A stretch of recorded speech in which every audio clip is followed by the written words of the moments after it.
Hi, I'm Gabrielle Wang and I'm a children's author and illustrator.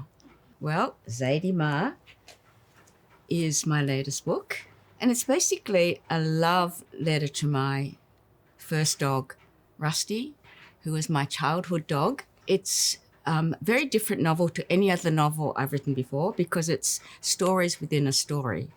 So you've got the overarching story of Zadie, her arc. Then you have graphic novel section, 2 graphic novel sections from the point of view of the dog Jupiter. Then you have short stories, they're fable-like stories written by Zadie Ma.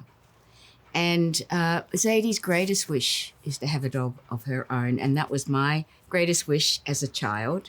And so in the front of the book, there is actually a photo of me with my grandfather who found this dog wandering lost around the Victoria Market because my grandfather had a stall at the Victoria Market. And he knew that I wanted a dog so much. So he brought him home and he gave him to me and I called him Rusty. I called it a love letter to my dog because I was like 9 years old when I got Rusty, but then 10 years later, I loved Rusty. He was my constant companion. 10 years later, I went off on a holiday with friends. My parents took Rusty to the beach and he wandered off and I never saw him again. And so it's something that, you know, if you're a dog lover, you never get over because there's no closure. And so this book was a kind of closure for me in a way. I did a lot of crying when I was writing it and illustrating it. And a lot of it is based on, because Rusty had one blind eye and Jupiter in the story's got one blind eye. And Zadie is sort of like me. This is my 21st book, I believe. So yes, I've written quite a number of books and they're all, most of them are for 8 to 12-year-olds, that's middle grade readers. Because I think I'm stuck in that age. I'm still 11, 12 years old at heart. And often I get kids at schools asking me, how old are you, Gabrielle?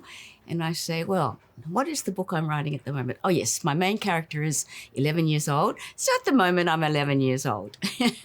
I write the narrative first and then the illustrations have to fit into that narrative. And sometimes I do think, well, for this one, which is the graphic novel, this was a real afterthought. I thought, oh, why don't I do it from another character's point of view, from the dog's point of view, and do all this graphic novel? So that was something quite new to me. But usually I do small illustrations, black and white illustrations in most of my novels. Well, when I was at school, all I wanted to be was an artist.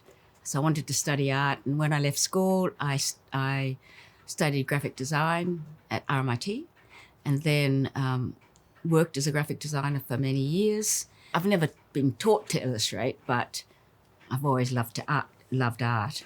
And then it was years and years later when my children were in primary school that I discovered that I could write because I never knew that I could write. So lots of my books are about hidden potential because I think a lot of us have hidden potential and all it takes is something to spark it off. You don't have to know what you want to be. I say it to lots of kids. You feel that you're not good at anything at the moment, but later on, keep your eyes open, keep everything open, and who knows, something will come like it did to me. Are you a cat or a dog person? If either, of course, I am a dog person. I love cats too, but dogs all the way through. Yeah. So this year I'm the current Australian Children's Laureate for 2022-2023 for 2 years. My theme is actually imagine a story because imagination is our most treasured possession. Without imagination, we wouldn't have electricity, aeroplanes, rockets to the moon. Everything that's man-made has to be imagined first. And a lot of people, I feel, children are fantastic. Their imaginations are so terrific. But often as we get older, we forget about our imaginations. And it's a thing that we need to practice It's like a muscle. If you don't use it, you lose it.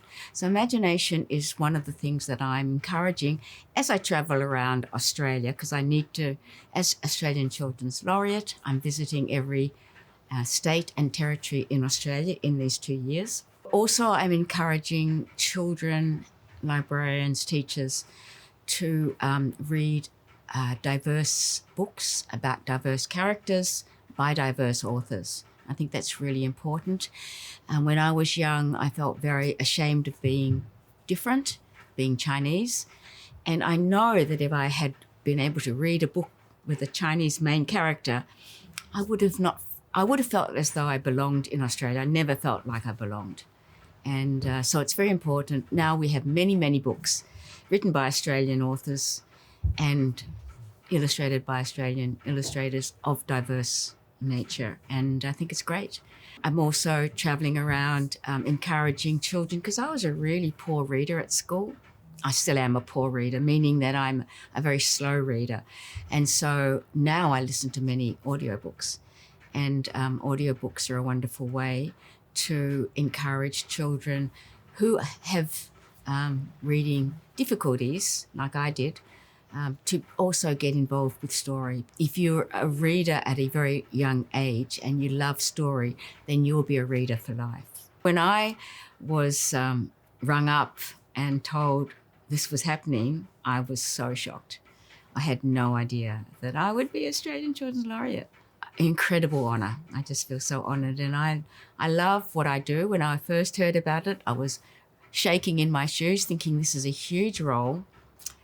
But now, I've done many talks about it, and I'm very comfortable with what I believe in, because what it means is all I'm doing is really talking about what I've been talking about for the last 20 years as I've been an Australian children's author and illustrator. So it's no different, and it's all the things that I love: reading, books, and art. Well, in the beginning, like when I first wrote my first book, the first draft took me forever, because there are two types of writers. One is a plotter and one is a pantser. And the pantser is a person who flies by the seat of their pants, and they just don't, and that's me.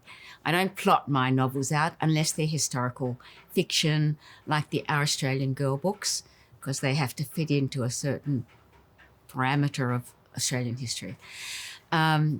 So first draft, with my first book, I did the first draft. I would write a paragraph and then I would rewrite it, and I'd rewrite it until it was perfect, well, what I thought was perfect. And then I'd go into the second paragraph, and it was just such a slow process. I don't show that to anybody. It's only when I've gone through it a number of times, I show it to my family members, my children, and to my husband, and then we brainstorm a lot of that. And then when I've rewritten it many, many times, then I will send it to the publisher.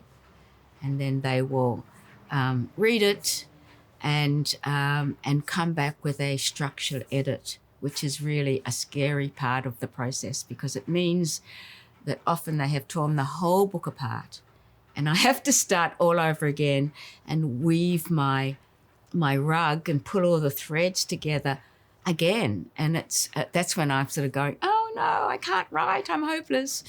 And, even though I've written so many books, I still go through that. The book that opened worlds for me was definitely The Magic Faraway Tree, those 3 books. I just love them. And when I was a child, I was always looking for the magic faraway tree. But in the tree live these incredibly magical characters, and then up the top are these worlds spinning around.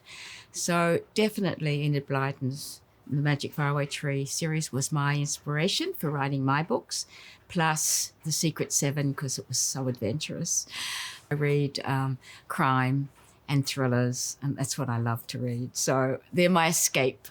Well, at the moment, I'm working on a picture book, which I wrote a couple of years ago, but I'm working on the illustrations now in order to send it into the publisher and see what they... even though I've written 21 books, you still get rejections. So I'm expecting a rejection. For every one book that is accepted, there might be several that are rejected. You're very welcome. It's been a pleasure. Thank you. Thank you for having me.